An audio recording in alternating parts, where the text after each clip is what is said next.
They don't. And so what do they do to these men? Okay, they shave their heads. You know, it's always you're so, okay, back then, shaving your head, okay, was a sign that you had been drummed out of town and you were a non-respected citizen. Okay, so, you know, okay. So what they would do, they shave their head, and then the whole town will rise up, and they always call it, we drum you out of town, and they would literally have drums, which was an instrument of choice. They would walk behind these men drumming, meaning that you were no longer allowed in this town. So the sheriff and his men literally lost their possessions. You know, lands or families will eventually join them, you know, as a result. Well, okay, for Joseph Smith. Once he's now in the state of, by the way, my husband has your same hairdo. And, you know, I always say, and I'm the cutter of it.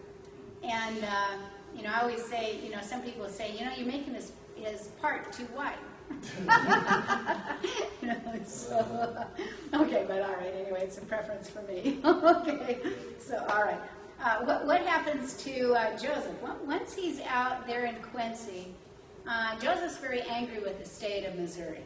And, you know, I think you'd be able to say he's placed in jail on bogus charges, things that weren't true. His people have an extermination order against them.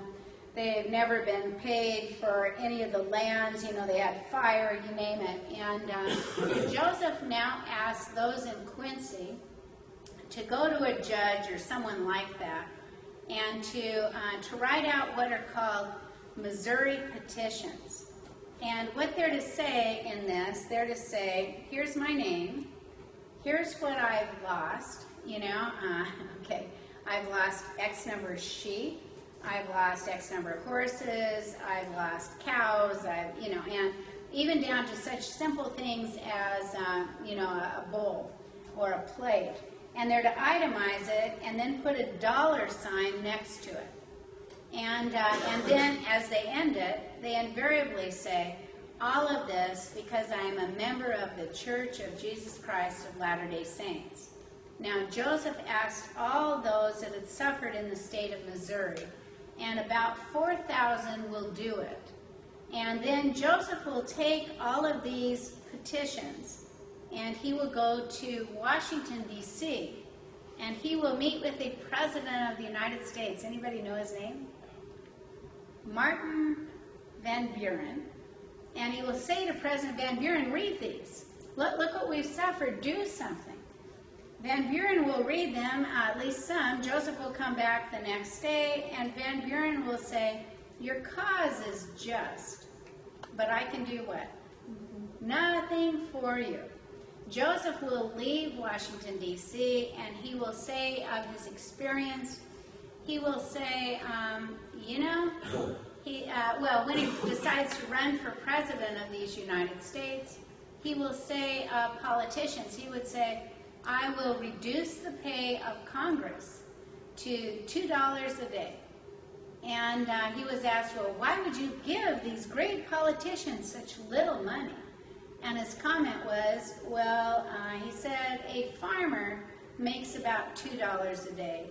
And the difference between a farmer and a politician is a farmer is honest. And so you get, you know, he has a lot of things to say about his experience there.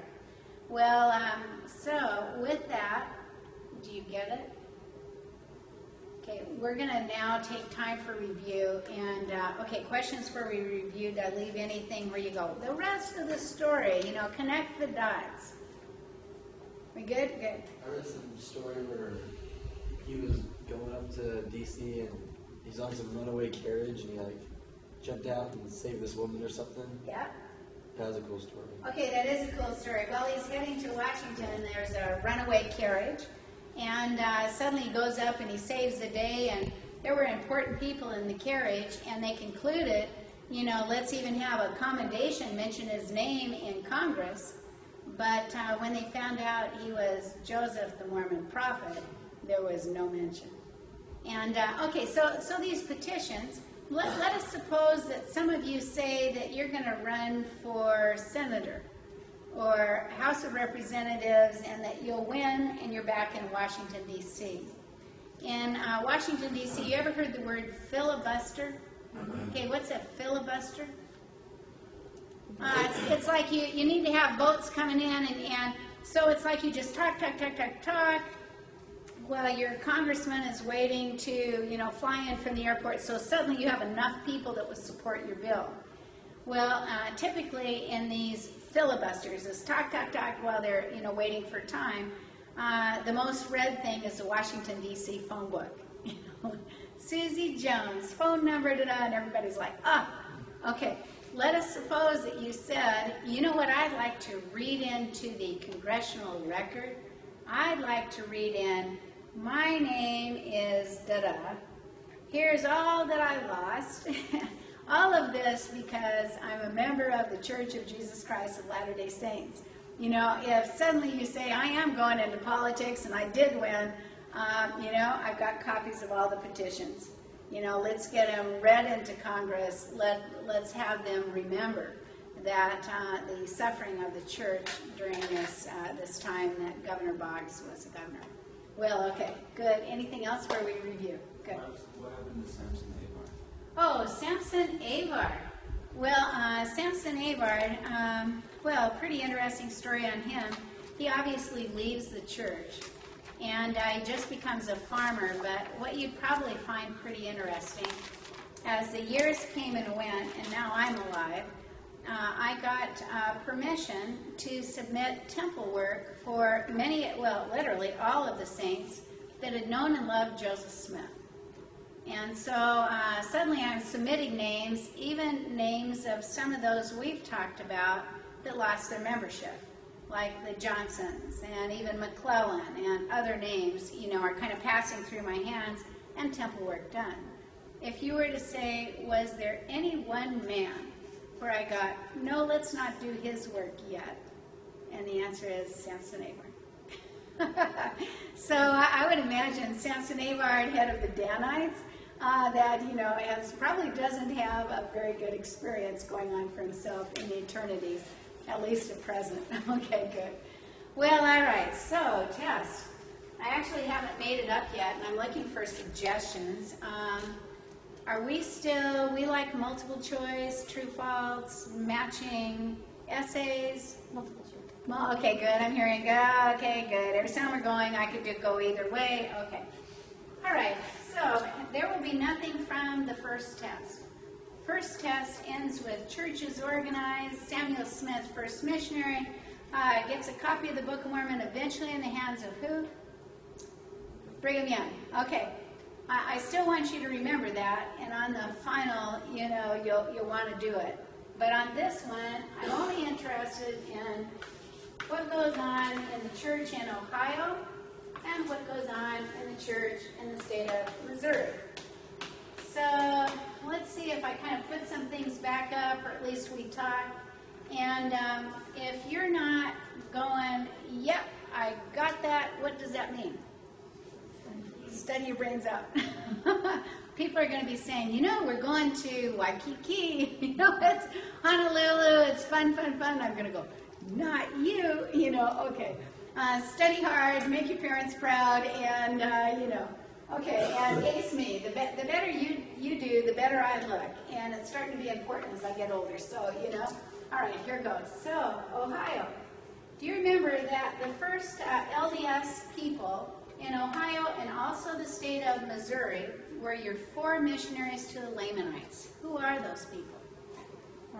Harley P. Pratt, Oliver Cowdery, Zyber Peterson, Peter Whitmer Jr. Perfect. So you got 4.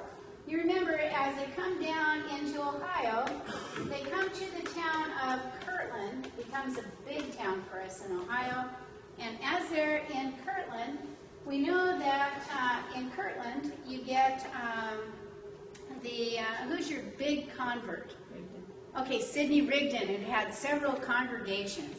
So Sidney Rigdon, is in, who's the man where Joseph goes up to his general store and he goes, thou art the man. And you can buy thou art the man t-shirts in Kirtland. Okay, New Cape Whitney. Okay, does that all sound okay? You'd say from Kirtland, Kirtland then becomes our first gathering place.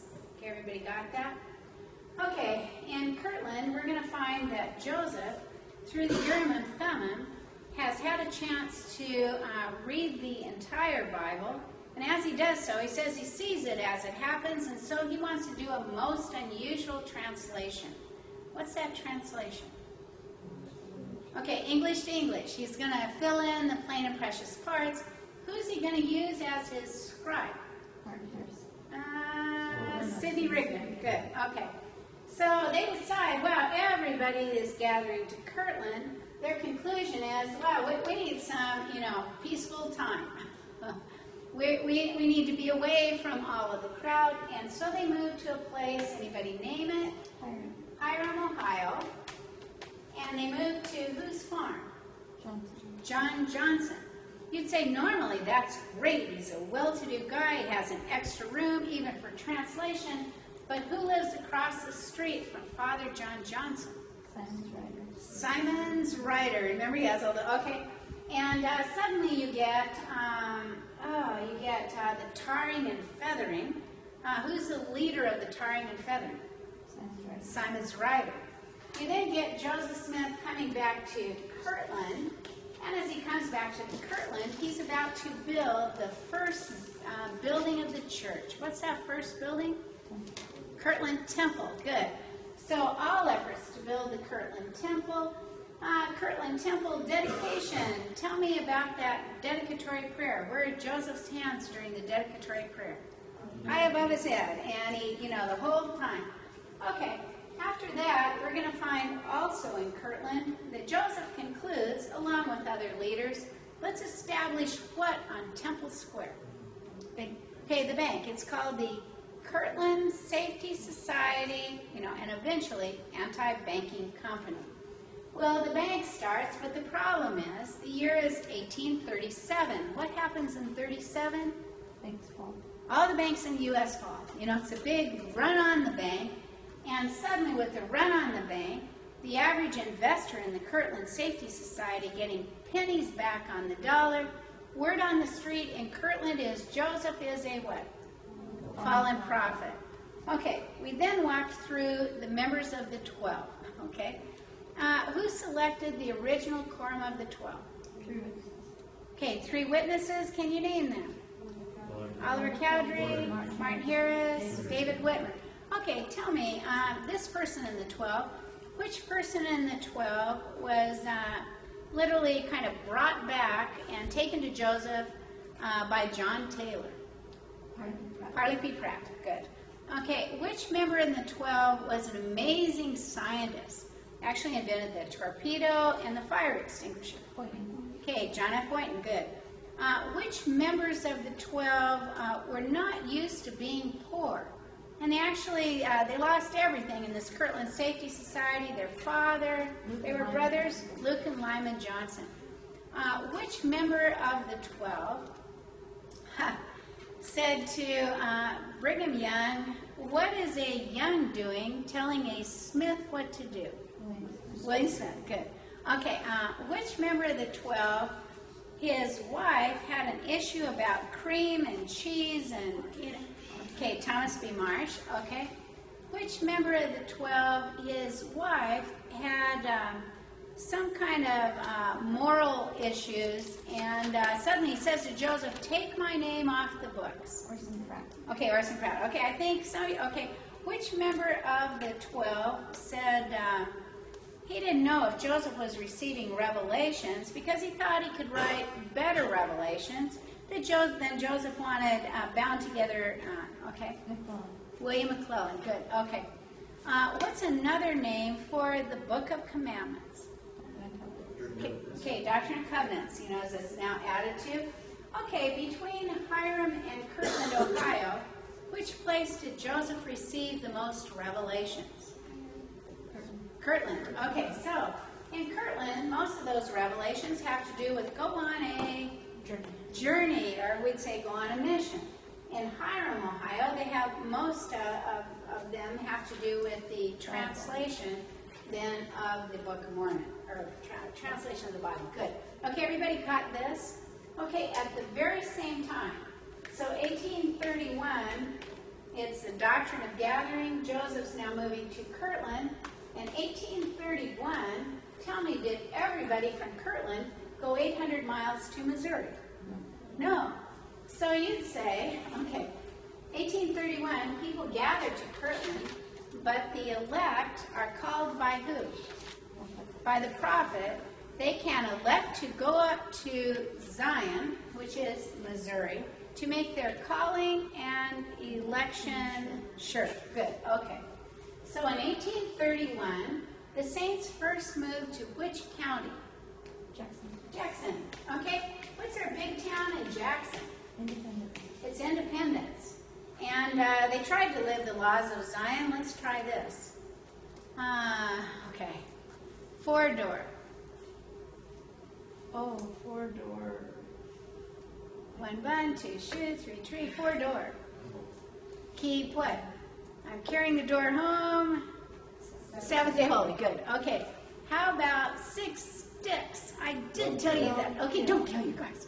Okay. You know, I did tell you that. Okay. What about 8 gates? Yeah. Robber at the gate, don't steal. What about 3 tree? Vain. Don't take the Lord. Some of you are going. Okay. What about 2 shoe? No. Graven images. 2 shoe on the shoes. Okay. All right. So they're now trying to live even stronger laws there in Zion. But suddenly you'd say, who were first settlers before we moved into Jackson County? Where were they from? From the south. They're from Kentucky. And wow, do they like us? No. Okay. They view us as poor what? Poor white trash. In other words, poor white trash. Okay, that's us. Pretty soon, they now kick us out. And remember, we're kind of going up. And so it's like building blocks, but which county? We cross the Missouri River and we go to which county? Clay. So you'd say by 1834, we are in Clay County, and we're acting the part of what kind of worker? A slave. You know, we're out in their fields, we have rough hands, they know okay. We're acting the part of the slave. In the meantime, Joseph's organized a kind of quasi-army. What's the name of that army? Zion's Camp. And Zion's Camp, here they come. Let's say they wanted to have victory. What did they have to do to guarantee they could win? 200. Over 200 men. Okay, you need over 200 men, but now what? Do they have to keep their guns? Okay, don't murmur, keep the commandments, and pray every day. Okay. However, they finally when they get to a little kind of place called Fishing River, here come the people from Jackson County, these 12 county fathers, and they say, I tell you what, we'll buy you guys out, but you got to promise you'll never come back to Jackson County. What's wrong with that? We're coming back. It's a center pole. We're coming back. Ephraim and Manasseh unites, and we're back. Okay, and so we can't do that. And finally, the county has pretty much had it with the Mormons. So by 1836, the county has a vote and says, hey, all you Mormons, you move to hell. And then they try to figure out what's the closest place to hell on earth. What did they conclude? Wisconsin. You know, will make, no doubt, a vacation hideaway. You know, okay. So definitely not in the winter, but okay. We then say, oh, well, we're not going to go that far because we want to be a little seasoned. We'll be back in Jackson County. And so all of a sudden, who's our man that says, hey, I'll get you guys a Mormon reservation? Okay, Alexander Donovan. So by, 1836, we're moving up to a place called Caldwell County. What's our big town in Caldwell County? Far West. Okay, we move into Caldwell County, and pretty soon Joseph joins us. But as Joseph joins us, he discovers that, wow, he goes out to the people who are widows, they're poor, they're this, they're that, and they don't have any money, and he can't understand it because he sent the money to which three men? David Whitmer, Okay, they were the state presidency. Okay, David Whitmer, W.W. Phelps, John Whitmer Jr. And suddenly he goes to these guys and he goes, I want to see the books. How come there's no money out here given to the poor? They get together, they conclude, Joseph, you're just president of the church where? Ohio. You're not president of the church. We're president of the church. Joseph goes, he's going to hold court. They get together. How much money does each man want to give Joseph to, hey, no hard feelings, let's just put this under the rug? $1,000. Okay, $1,000, and Joseph goes, court in session. Okay, tell me about the High Council. Joseph's holding court so much, he says to the High Council, will you what my family? Support. Will you give us money to support my family for a year? And what does the High Council vote? No. Okay. Then do you remember how Joseph gave one blessing on the food, but was there food on the table? No. And then the second blessing, thanking the person who brought it. Okay. In the meantime, he's like sitting, things begin to happen. As things begin to happen, who's your man that Joseph called Judas Iscariot? George Hinkle. Okay, and then we went through where we were last time. What's that name of that general that holds a court-martial and says, Joseph's to be shot at the main square of Far West? Samuel Lucas. Some of you are answering, some are not. Okay. Who's the man that rises up and when Samuel Lucas says, oh, you're to kill him, who's that guy? And he says, I'm not going to do it. Donovan. And he hands this to this kind of wimp of a guy. He hands him the note and he goes, sir, one day you and I are going to meet in battle and we'll see who's the better man. Suddenly, Lucas is very nervous. Lucas decides he will take Joseph as a prisoner to his hometown. What's the hometown of Lucas? Okay, Independence. He's up there. So Joseph is in Independence jail. He goes from Independence to which jail? Richmond. And from Richmond jail to where did he end up? Liberty jail. How does he get out of Liberty jail? The sheriff. Hey, okay, I'm going to let you take my horses. We're going to get drunk. Great, go. Okay, and, everyone, questions that you have? Good. Helene. Was it part of the Zion's camp promise, or was it just from Joseph to keep the word of wisdom? Okay, so Zion's camp, that's part of Zion's camp. So in other words, don't remember pray, we say word of wisdom. Yeah, you could also add word of wisdom there because yeah, okay, good. No, I'll try not to do any tricky questions. I've never been tricky, so we'll see. Okay, good. Anybody else? Okay, where are those that are really going to study? But I do expect to see everyone on the beach, and I expect to see you filling back. I hope so too. Well, everyone, if no further questions, have a great day. And our first hour next time, we will meet and I'll try to review maybe a little bit by slides, kind of reminding us, and we'll take the test. And then after that, we'll get the Saints eventually moving on to a place called Nauvoo, one of my favorite places on the earth. It would be great if it had a beach. But other than that, it's actually pretty good. Okay, have a wonderful day. Thank you. You're welcome. I hope you feel better.